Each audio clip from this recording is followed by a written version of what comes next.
Hi friends, আগের ব্লগে আমি আমার জন্মদিনের সন্ধেবেলাটা কিভাবে কাটিয়েছি তার কিছু অংশ তোমাদের সাথে শেয়ার করেছি।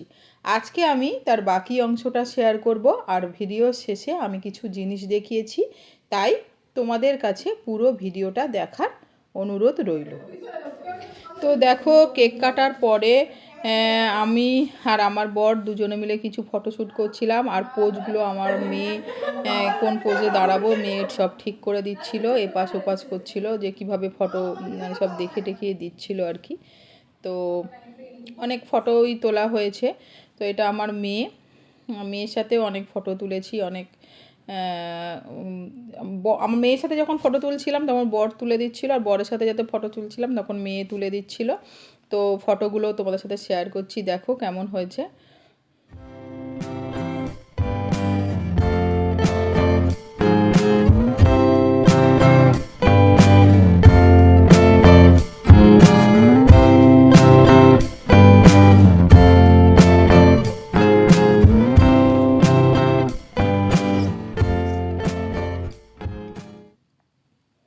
তারপর দেখো, সব শেষে রাতের খাবার এনেছিল ফ্রাইড রাইস, বিরিয়ানি আর চিলি চিকেন। তো এগুলো সব আমার মেয়ে আর বর মিলে সাজিয়ে দিয়েছিল, আর আমার এত খিদে পেয়ে গেছিলো যে আমি আর মানে কারোর জন্য অপেক্ষা না করে খেতে শুরু করে দিয়েছিলাম। আর মেয়ে খুব হাসাহাসি করছিল, প্রচণ্ড খিদে পেয়ে গেছিলো তাই খেতে শুরু করে দিয়েছিলাম। আর সব কিছু যা কিছু ব্যবস্থাপনা সবই আমার মেয়ে করেছে, আর এটা আমার বর আর মেয়ে মিলে দুজনে মিলে সাজিয়ে গুছিয়ে দিয়েছে।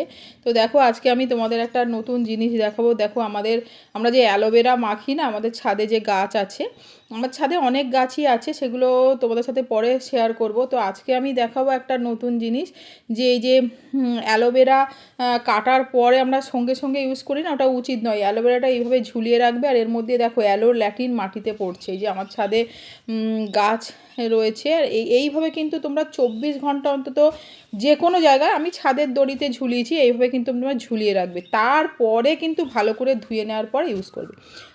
আর এটা হলো ব্রাহ্মী শাক, যেটা স্মৃতিশক্তি বাড়াতে সাহায্য করে। তো এই শাক বাড়িতে নিয়ে এসেছিলো, তো সেইটা দেখলাম যে কিছু কিছু শিকড় আছে, তো আমার গামলাতে কিছু মাটি দিয়ে সেই শাকটা বসিয়ে দিয়েছি।